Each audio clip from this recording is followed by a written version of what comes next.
Mage Storytime, Episode 3. Give a Hoot, Run and Shoot.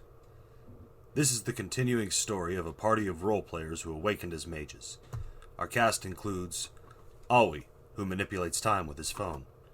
Baker, who distills powerful potions into delicious baked treats.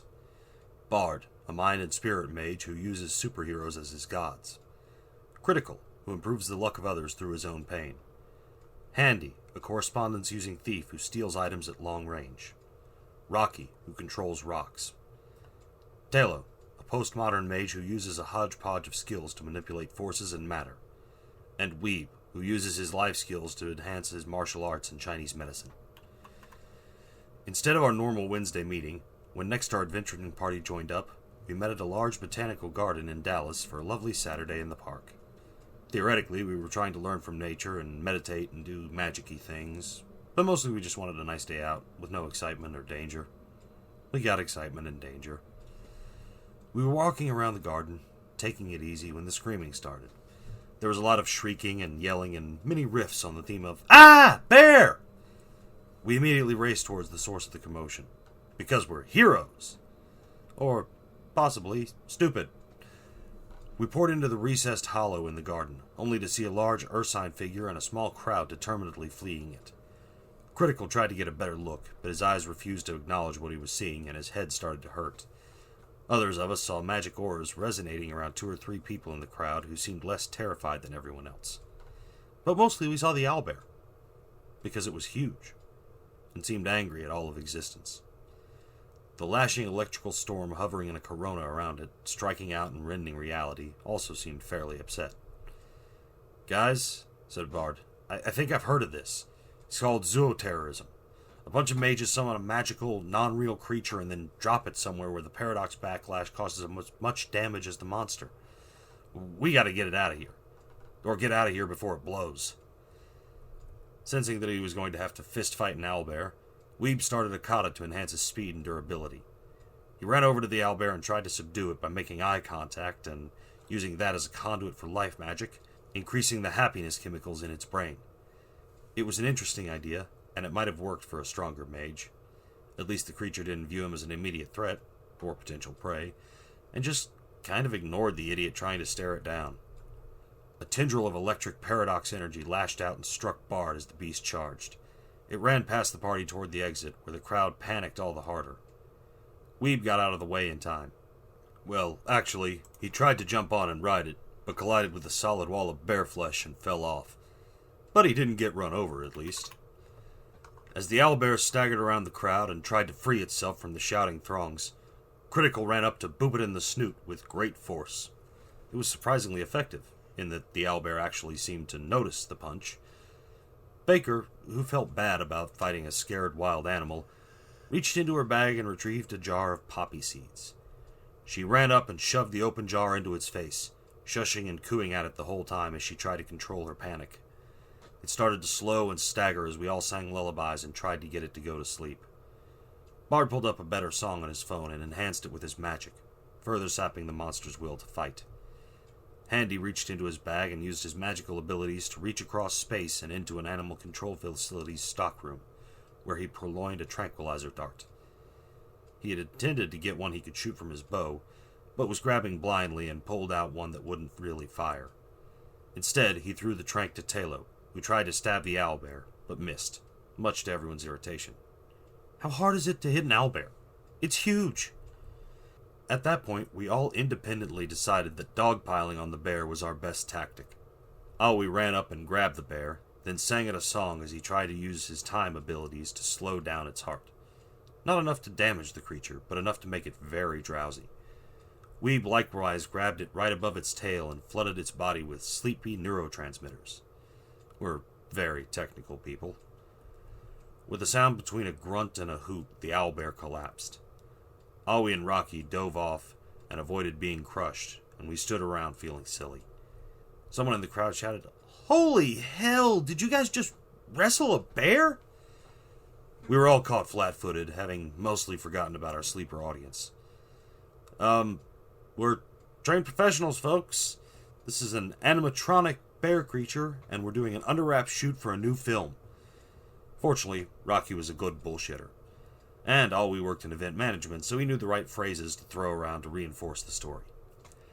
Perhaps the best thing that made the case for it being a fake bear was the fact that we survived and were not turned into several moderately sized piles of chunky salsa. Ultimately, they bought it, and we found ourselves the proud owners of one owlbear. But we realized we needed to get it out of there before any curious onlookers came in. Fortunately, about that time a flatbed trailer with a large winch started backing up to where we were. A man in a generic worker's uniform stepped out and said, "Hey, I'm from Animal Control. We heard you got something big out here, and I'm here to take it away." Several of us were highly suspicious, both of this kind of response from Animal Control and from the promptness of his appearance. But looking at him, there's nothing magical about the guy, or the truck, so we decided he must be legit. Because, obviously, since we were mages, everyone who might be an enemy must also be a mage. We logic good. We gave him the same story, that the bear was animatronic, and he asked how it got there and how we were getting it out. Teller volunteered that we were shooting a D&D based short film, but after our problems with the garden we had apparently lost our transport, and the animal control guy seemed to believe her. But, since the flatbed was there anyway, he offered to help us tow the animatronic away. We'd thought of a family member with a large backyard, big enough for a bear apparently, where we could store it. We gave the animal control guy the address, and Weeb called his cousin, leaving a message telling them not to let the cat out when they got home. We were of mixed opinions about leaving our new and precious owlbear with this uncertain individual. So when Baker returned to her shop, Telo joined the driver in the cab, and the rest of us held on to the straps in the back. It was only supposed to be a short trip on residential streets, so we should have been fine. The driver pulled out into traffic, making a right when he should have made a left. He claimed it was because his truck couldn't really make the turn on that tight street, so he would go around the lake the garden was next to and take the long way. Except then we didn't take the right turn to go around the lake. We started heading toward the freeway to downtown, and we began to pick up speed. All we used is magic to slow the vehicle some, and the driver slammed on the brakes. Weeb used the momentum of the brake to swing around the side of the cab, leaving him dangling next to the driver's side window. Imbuing his fist with force magic, he struck out at the window. His blow crazed the glass, which had apparently been made specifically to prevent this sort of shenaniganery. He did get a good look as the driver pulled what Weeb recognized, thanks to sci-fi video games, as a plasma gun and pointed it at Talo. We've also realized that this guy looked a lot like the one from the park. In fact, if he wasn't the same guy, he was that guy's twin brother. "Get out, reality deviant," the man snarled at Talo as he forced her out of the car. Several of us thought to disable the vehicle. Handy tried to puncture the tires with an arrowhead, but despite his frantic stabbing, nothing would penetrate. Weeb, relying on his knowledge of cars, reached his hand under the wheelhouse and into the engine in an attempt to yank off the fan belt. He reached where the fan belt would be, but found nothing to pull. Looking in, he saw an incredibly advanced, futuristic-looking engine. He loudly called the driver a cheater, but no one seemed to notice. At this point, most of us decided that the technocracy clearly wanted the owlbear more than we did, and jumped off the truck. Weeb, Critical, and Aoi, however, were stubborn, and decided to continue their efforts. They clung on for dear life as the driver abruptly accelerated onto the highway, revving the truck up to nearly 90 miles an hour. After a few minutes, they stopped enjoying the open road and decided to take action. Thinking quickly, though not necessarily well, Alwi used his magic to stop the truck. The truck that had, moments before, been doing 90 on the highway. Physics was about to teach him a painful lesson. Fortunately, the owlbear was strapped down, but our 3 party members weren't, and Alwi and Critical left huge dents in the back of the truck's cabin. Weeb, for his part, released his hold and was flung skyward. He flipped midair and landed on the highway facing the truck, the excess momentum causing him to slide backward in awesome anime style. He locked eyes briefly with the agent, who acknowledged the badassery of the landing before speeding away. And our 3 party members were left standing in the middle of Dallas highway traffic. Between their broken bones, which Weeb would heal over the next few days, and the cars, it was a minor miracle they made it out alive. Texas drivers are not exactly friendly. We split up for the week, determining that since the technocracy had us so badly outgunned, a few of our craftier people should work together to make us some good tech. We also brainstormed some sources of collective revenue. One idea was that since Tello could use alchemy to turn mundane objects to gold, we could turn random stuff to gold and sell them for what was essentially all profit. Or at least gold plating, which was good enough for fancy artistic junk. We also realized he could buy baby koi and then magically advance them to a sellable age. Handy also trained his magical abilities by stealing small tchotchkes, several of which were given the alchemy treatment and sold. Tello started up an Etsy store to sell some of our initial wares, and most of the group pitched in to begin our new business selling gold objets d'art and aged koi. Handy used his sentient sword Dave's Twitter account to promote the business. We called it, and eventually ourselves, the Iron Goldfish. When we met the next week, it was decided that we needed a safe house of some sort, called a chantry in the Mage book. We determined to call it a sanctum instead, because of how chantry is used in Dragon Age. Some of us are nerds. All of us are nerds. We also decided to try and make some bafflejacks, semi-magical devices to prevent facial recognition and software tracking. And we received a set of devices from a mage fraternity brother of bards from his college days. They were called MacGuffin Stones, and allowed us to warp to the same location during times of need. We weren't sure how they worked, or why they would only work at certain times, but I guess MacGuffins are like that. The first step to building our sanctum, we decided, was to find a node, a place where quintessence was gathered. It could be a wellspring of nature, or some place where lots of emotional and psychic energy was gathered, or anything in between. Tello knew of a few places that fit the bill, but all were in public parks.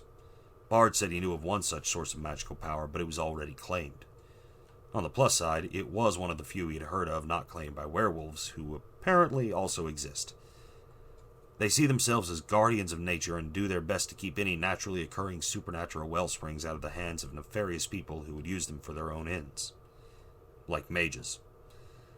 And if we showed up randomly, they would get cranky. Or face removey. We all tried to find ones based on our magical, spiritual, and mundane connections. Always suggested looking at the garden where we had fought the owlbear. Rocky and Tello went on excursions to the countryside to scout. Real estate agents were called, both mortal and otherwise, and we started gathering a list of potential sites for our sanctum. We eventually found some likely nodes. One was up north in Frisco, Texas, an outlying suburb of Dallas, where a new and fancy gas station/convenience store complex had recently been constructed. Another was in a southeastern suburb named Sunnyvale, no relation to the California Hellmouth.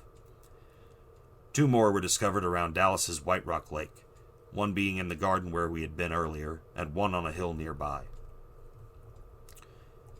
We decided to visit the place Bard knew, which turned out to be our local comic/gaming shop. It made sense in retrospect. It was a place where emotions ran high and joy and frustration were vented on a daily basis. Walking in, those of us who could see the threads of magic itself, i.e., those with prime abilities, immediately saw the node pulsing in the center of the gaming area. It seemed remarkably exposed, as anyone could walk right up to it. Apparently, the owners were counting on its magical nature to disguise it from most of the customers. But who would protect it from the mages and other supernaturals who could see it, we wondered. As we stood there, pondering the implications and soaking in the magical energy, we were approached by a large clerk named James. Several of us knew him already, as he was hard to miss at the store. He was a huge, barrel-shaped man whose presence made him seem to tower over others, even though he wasn't especially tall. And he wasn't the only large-scale guy working at the store, but he still stood out. But he was big and friendly. He did seem a lot hairier than when last we had seen him, though. He greeted us normally, until Weeb commented on the look of his nice stubble. Considering he was clean-shaven, Logan took this one some surprise, until the penny dropped.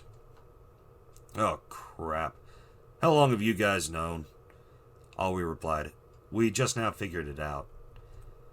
"Well, then maybe you should get out of my node, and we can go talk about it elsewhere." He was remarkably calm about the whole affair.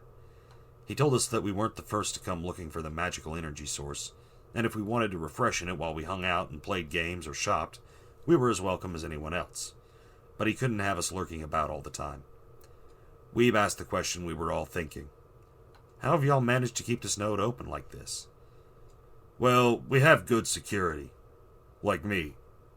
And as he spoke, he held his left hand open, below any onlooker's line of sight. But we all saw as it sprouted hair and swelled in size. The most impressive part was the 4-inch claws that it grew. We were all suitably impressed. Yeah, I'm a werebear. We all resolved to be on our best behavior in the shop from then on. Asked for his advice for a bunch of noobs, he suggested we looked for a defensible place or allies who we could trust with whom to split the labor.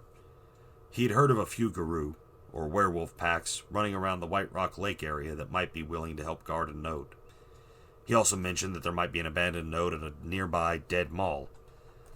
Sometimes nodes could get infected, even by the worm, he said, and they would develop blights and bane spirits, basically becoming an emotional inverse to his shop and driving people away. But if we could cleanse it, we could probably claim it. Then we would just need to find someone to protect it.